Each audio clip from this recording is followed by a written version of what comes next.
Sugeng Enjang, Assalamualaikum warahmatullahi wabarakatuh. Lah piye iki? Kok dong lukro kabeh? Ini tak dongakake sapa sing jawab salame kanthi semangat. Pak Guru dongakake sumben muga apa sing dicita-citakake esuk kelakon lan dadi wong sing sukses. Allahumma amin. Assalamualaikum warahmatullahi wabarakatuh. Nah, mantep. Dadi ngono, esuk-esuke kudu semangat ora oleh nglokro. Sing mau arep mangkat sekolah durung sarapan, sesuk dikulinekake sarapan dhisik. Yen sarapane kurang akeh, matur kalih Bu, kalih Bapak, imbuh, lalu imbuh ngoten. Jadi digulinekake sarapan, penting niku, nggih. Nah, sakniki enten sing mboten mangkat. Mangkat sedaya napa mboten? Rina. Enten napa Rina kok mboten mangkat? Sakit. Enten izine napa mboten nggih? Enten. Oh nggih pun. Sakit napa niki sing ngertos? Sakit hati. Nggih, mboten napa-napa, penting enten izine kalih nek pancen sakit napa enten keperluan keluarga saged izin ananging nggih niku wonten surat izine nggih gulinakake. Nggih, sakniki Pak Guru ki nek wingi sore ki jagungan karo tangga.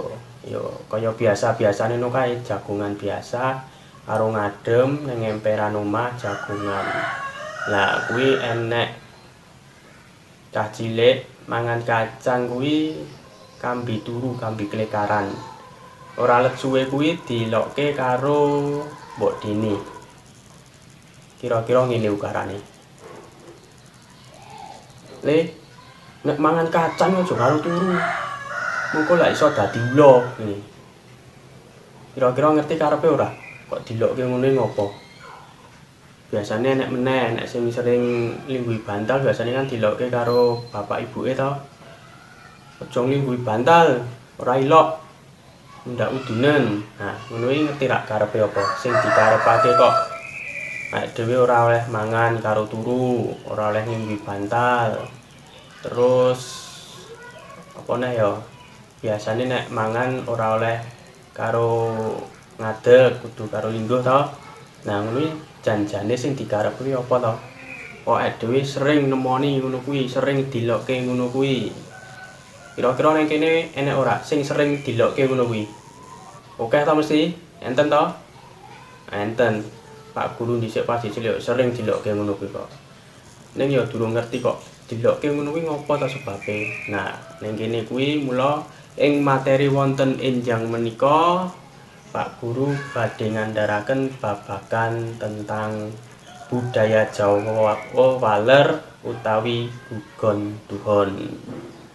Nah, gugon tuhon iku menapa? Nah, mangke saged dipun rembag kanthi sesarengan wonten ing enjang menika.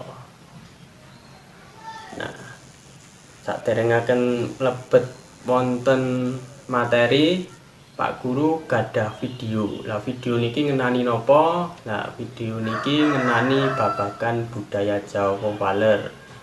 Digatekake sing tenanan iki proyektore iso setel LCD-ne. So, iki sing ganane ngrupi LCD sapa iki coba durutne. Nah, iki engko dadi ning kono isine babagan apa kuwi waler, jenis-jenise apa, contone apa, tek eksposisi kuwi apa sing ning jerone waler ki mau. Lah ning kene ku enek ning video iki ku enek contoh tek eksposisi budaya Jawa Waler. Lah tujuane mengko ning akhir pembelajaran iki para siswa mampu ndamel tek eksposisi budaya Jawa Waler. Lah mingko tek eksposisi isine miturut wewaler utawi pitutur luhur kaya ngono mau. Contone aja nglingguhi bantal, aja mangan karo turu, lha engko dikembangake dadi teks eksposisi. Lha engko saka ngendi anune bahan-bahane iki mau goleke lawi saka sekitar, saka masyarakat sing berkembang ing masyarakat. Oke banget to ning sak sekeliling dhewe janjane kuwi oke banget lan cerak karo dhewe. Lah kan dhewe kan ora ngerti kuwi termasuk apa to, diarani apa. Lah ning akhir pembelajaran diharapkan para siswa mampu ndamel teks eksposisi tentang budaya Jawa Wewaler ing sak kiwa tengene awake dhewe. Nah, iki nek videone ditonton, disimak tenanan, yen perlu dicatet sing penting-penting apa mengko sing ora mudeng iso ditekokake. Nah, iki Pak Guru setelake sih. Ditonton sing tenanan, disimak. Oke, langsung saja. Apa itu budaya Jawa Wewaler atau Bugon Tuhan, yaiku kapercayaan wong Jawa marang sawenehing bab utawa prakara kang ora tinemu nalar uga asring dipun sebab pamali. Wonten ing Bugon Tuhan kathah ingkang awujud pitutur para tiyang sepuh dumateng putranipun.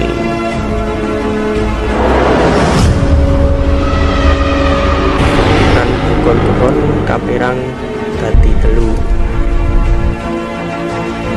Yang pertama adalah Bugon Tuhan Salaku, yaitu dedongengan sing nyritakake bocah Sukerta kudu diruwat biasane ing sasi Sura. Di ing sasi Sura iki biasane enek ruwatan, lah sing diruwati bocah Sukerta. Nah, iku biasane nanggap wayang yang judule tentang anak Sukerta. Lah ini contoh dari anak Sukerta, yaitu anak untang-anting, anak mung siji, uger-uger lawang, anak loro lanang kabeh, anak kembar, kendana kendini, anak lanang wadon lan isih akeh meneh. Masih banyak lagi sebenarnya.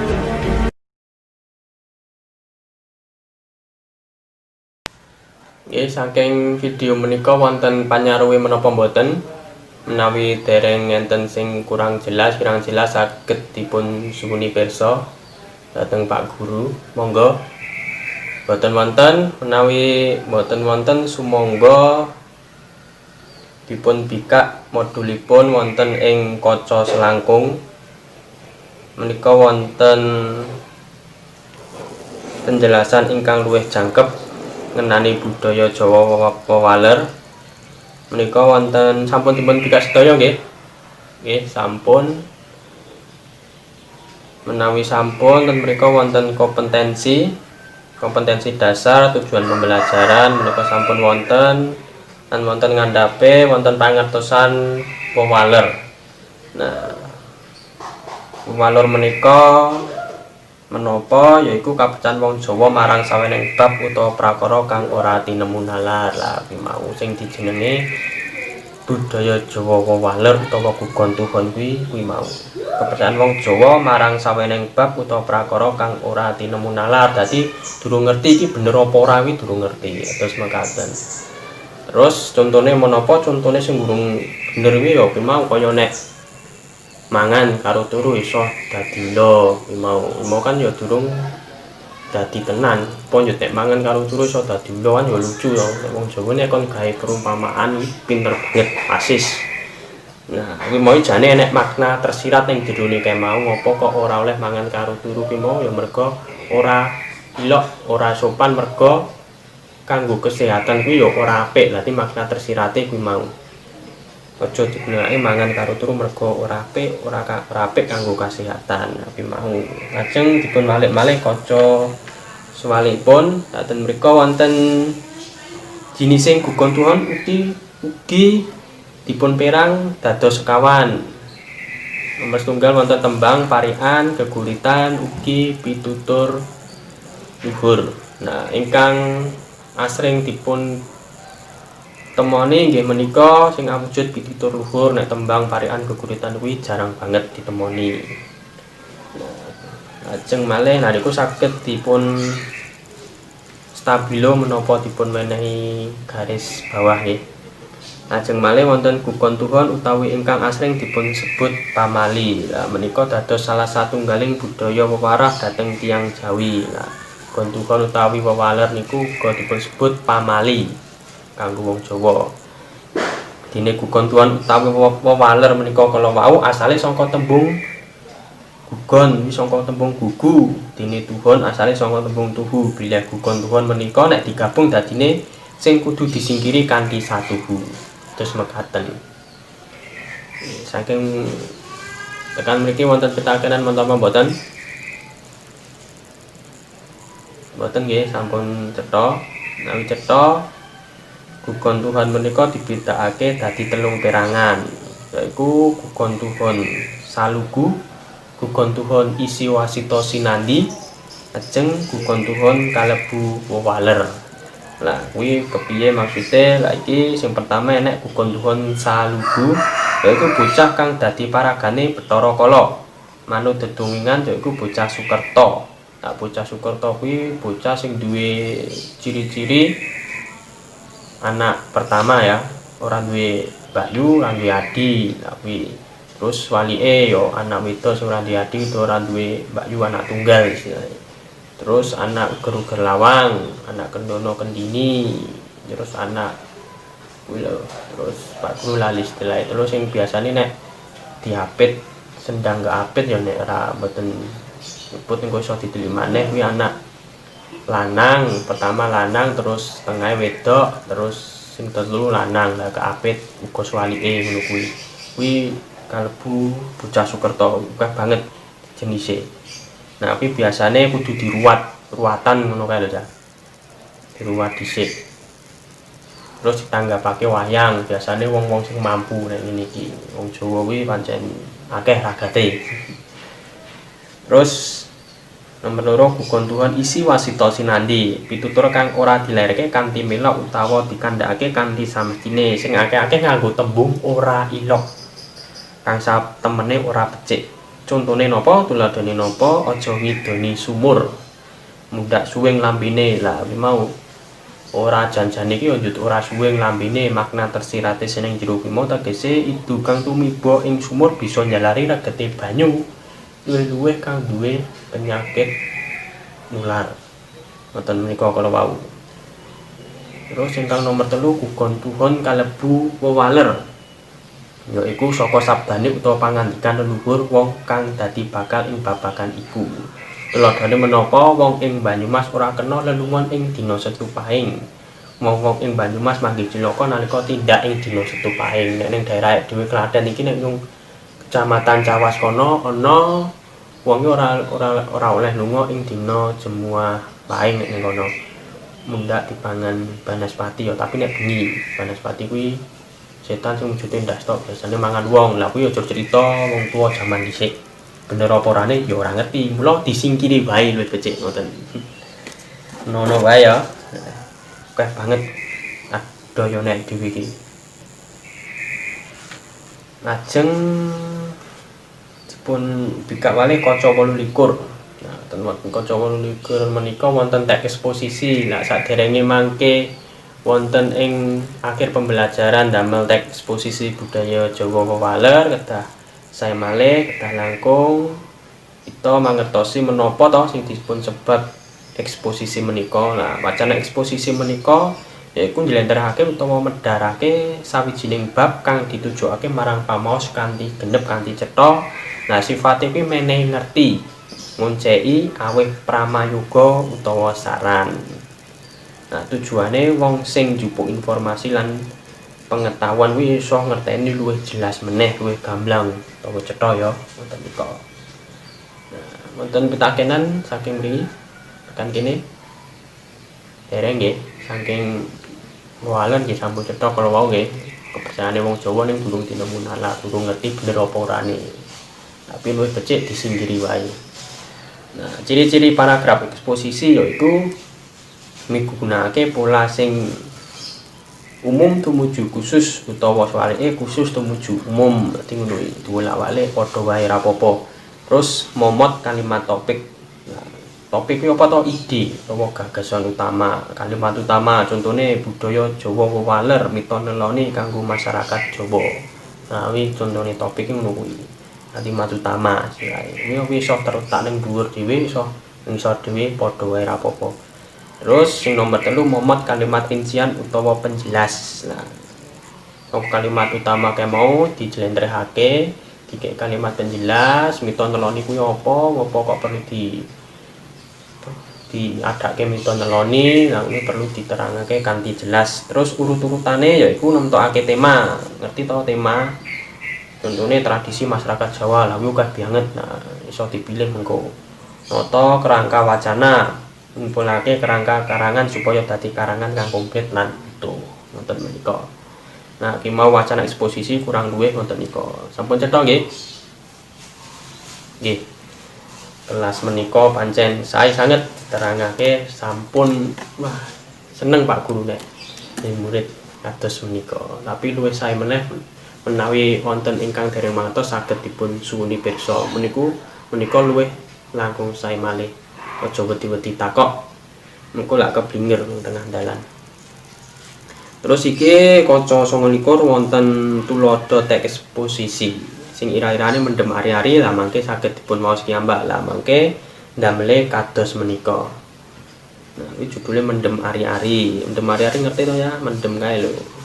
Kok ke kendi biasane nek iki ning pas bar lahir ngono kae. Biasane digokke ning sandhi lawang ngono kuwi. Engko iso digawe kaya ngene iki sabet dipun maos. Nah, menawi mboten wonten pitakenan nggih sampun paham sumangga para siswa mangke ndamel teks eksposisi budaya Jawa wewaler sing ana sakelilinge dhewe wae. Dadi mangke dumugi griya saged goleki saged ngereng-ngereng budaya Jawa wewaler sing ning sakelilinge dhewe kuwi apa wae ngoten. Nah, ora perlu dawa-dawa, cendak wae ora apa-apa, sing penting alure cetha, komplit utuh, penjelas-penjelasane ana. Ngoten menika. Nah, mangke wonten pertemuan salajengipun saged dipun bahas malih, saged dipun koreksi sesarengan. Nggih, mangke kan dadi akeh kuwi, etuk referensi akeh, daya Jawa contoh-contone akeh. Dadi saged luwih gamblang malih. Ngoten menika, nah gandeng wektale besar telas nggih. Nah, bari kurang 5 menit saged dipun persiapan kangge pelajaran salajengipun. Di kesimpulane menapa kesimpulane nggih sing kang Pak Guru andharaken saged dipun garis bawahi menika kala wau dados tukon utawi wewaler menika kala wau nggih menika kepercayaan wong Jawa kang ora tinemu nalar pun disebut pamali. Nah menika kala wau kesimpulanipun dadi wong Jawa niku kudu nggatekake menapa ingkang dipun welingaken dening wong tuwa kagem para putra-putranipun. Dadi kados wewaler utawi gegontuhon menika kala wau lah menika asil-asline ngandung makna tersirat sing ana jerone. Lah kudu dingerteni banget karo awake dhewe, aja salah tampa kaya lagu kae. Nah, engko tadi kan nek duwe HP iso browsing-browsing akeh banget ning kono contoh-contone ora cur dinggo cecetan karo pacare wae iso digunakake kanthi bermanfaat. Ngoten nggih. Nah, nggih Pak Guru pungkasi cekap semanten anggen Pak Guru matur menawi wonten pentak lentunipun Pak Guru nyuwun agunging samudra pangaksami. Nggih. Astagfirul khairat. Wassalamualaikum warahmatullahi wabarakatuh. Sugeng enjang, tetap semangat.